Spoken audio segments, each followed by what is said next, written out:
Cuma ulama berbeza pandangan tentang makan daging unta.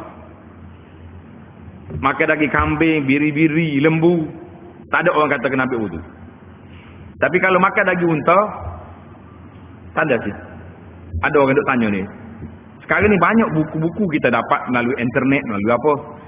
Dia kata di antara perkara yang membatalkan wudu, iaitulah makan daging unta. Jemaah terkejut, ya Ustaz, macam mana makan daging unta batal wudu? Mana kita pernah dengar macam ni? Lah, dalam fiqh mazhab Hambali, ada di kitab, Dhabit dia panggil. Dalam fiqh mazhab Hambali, makan daging unta batal wudu. Makan daging unta batal wudu. Jadi kalau orang pergi Mekah, biasa dia akan jumpa lah risalah-risalah tu. Dia pun senarai ke perkara yang membatalkan wudu. Itu termasuklah makan daging unta. Apa? Daripada mana cerita ni? Daripada satu hadis.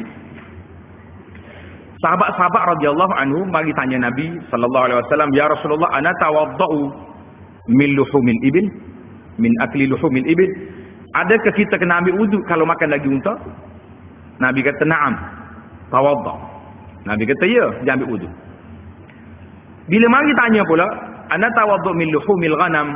Adakah kita kena ambil wudu kalau makan daging kambing?" Nabi kata, "Insyi." Kalau nak ambil wudu, ambil. Tak nak ambil pun tak apa. Maka dalam satu ilmu, nanti kamu belajar nanti satu ilmu nama dia panggil dia al-furuq al-fiqhiyah. Ilmu al-furuq al-fiqhiyah. Ilmu perbezaan fiqh. Daging sama daging. Daging kambing, daging unta. Daging kambing tak ambil wudu, daging unta ambil wudu. Siapa yang membezakan? Ulama? La, dalil yang membezakan. Kalau mari dua baby.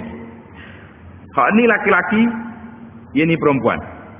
Hak ni kencing, baby laki-laki cah kecil ni. Kita ambil air renjis.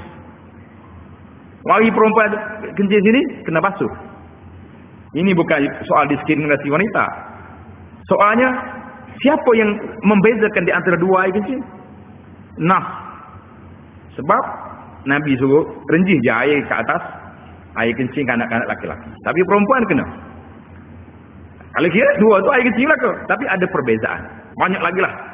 3 jilid kitab di rumah kita. Masuk dalam air dah kitab. Tajuk dia Al-Furuq Al-Fiqhiyah. Perbezaan hukum fiqh. Benda yang sama tapi tak sama dari segi hukum. Kena belajar. Ini ilmu nama dia. Jadi kita faham di sini menunjukkan bahawa makan daging kambing tidak batal wudu. Makan daging unta batal wudu. Cuma kenapa ulama Syafi'i tak ambil? Tak mengatakan batal wudu makan daging unta. Sedap juga perbahasan. Sebab ada satu hadis lagi, Nabi SAW tarkul wudu mimma masatinar. Nabi tak ambil wudu lagi bila makan makanan yang telah dimasak dengan api. Biasanya daging unta ke daging lembu ke kambing semua dimasak dengan api bawa orang makan. Kecuali sushi. Kena sushi. Sushi makanan Jepun tu. Makanan Jepun dia tak masak dah. Ikan ke apa dia pakai solik gitu ya. Jadi semua makan. Maka hadis ini seolah-olah